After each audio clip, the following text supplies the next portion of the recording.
Thank you, Madam Speaker. And I will say the petitions that I got served, my name was on it, and a bunch of people that I know from my district that signed it. So I got plenty of real people in mine. I don't know what's happening in other districts, but in HD 39, I got plenty. Happy Friday. Love third reading. Like I say every time, it's nice and quiet, and even if you're actively not listening, you passively have to, so hopefully there's some mustard seeds being planted. Members, we've been here before. Another year, another bill, another promise that this new restriction will finally make Colorado safer, and yet, year after year, we continue to see the same results, but this one is simply duplicative and repetitive. Over the past 2 decades, this legislator has passed more than 30 gun-related laws, background check expansions, magazine limits, red flag laws, waiting periods, storage requirements, and more. Each one was sold as a necessary step toward public safety. But here's the question we have to be honest enough to ask. If those laws worked, why are we still here?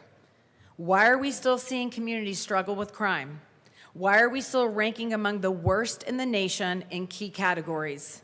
Because the truth is, these policies are not addressing the root problem. Let's talk about the reality in Colorado.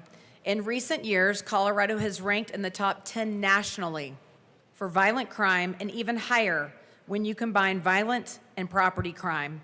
Auto theft surged to among the highest rates in the country. Violent crime rose sharply after 2019, reaching levels we haven't seen since the 1980s. This did not happen in a vacuum. And it certainly didn't happen because law-abiding citizens suddenly became criminals. In fact, we know the data, and the data states that law-abiding gun owners stop crime upwards of 1.6 to 2.5 million times every year. And yes, we've seen reports of a recent small dip in crime in the last year. That's a great thing. Everyone in this chamber wants safer communities. But let's not confuse a short-term fluctuation with long-term success. A temporary decrease does not justify permanent restrictions on constitutional rights that shall not be infringed on. A single year's decline does not undo a decade of increases in anti-gun laws. It does not validate years of policy decisions, and it does not justify continuing down the same path without question. Because the real uncomfortable truth is that criminals do not follow laws. They do not comply with background checks. They do not respect magazine limits. They do not register their weapons. And they certainly are not deterred by yet another regulation passed in this chamber. But who does follow the law?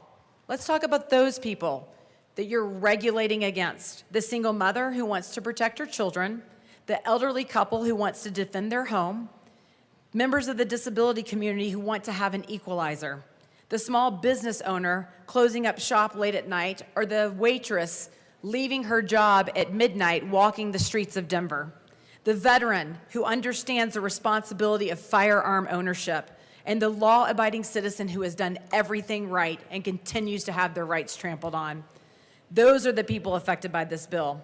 And every time we pass legislation like HB 26-1126, we make it just a little bit harder for them to exercise a God-given constitutional right, a right that exists not for convenience, but for protection. We are placing the burden of crime on the backs of the people who are not committing it. We are restricting the rights of those who obey the law, while the individuals who actually pose a threat continue to ignore it. At some point, we have to ask ourselves, are we solving the problem? Are we simply creating the appearance of action?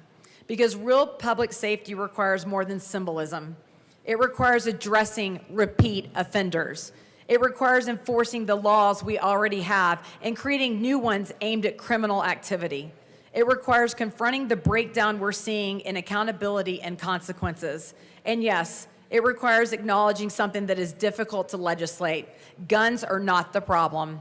If they were, Colorado, with its long list of firearm regulations, would be one of the safest in the country. But we are not. The issue is not an inanimate object.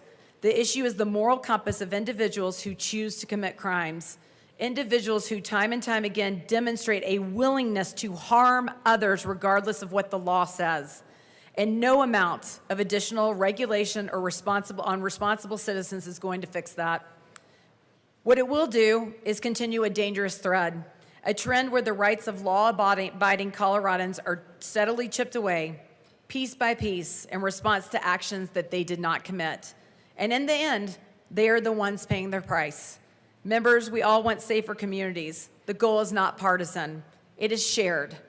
But repeating the same approach and expecting a different result is not sound policy. It's the definition of insanity, and for good reason. It is time to stop targeting the wrong people, the law-abiding citizens of our state. It's time to start focusing on real solutions, and it's time to stand up for the rights of the citizens we represent and swore an oath to protect and defend. I will be a strong no on this bill.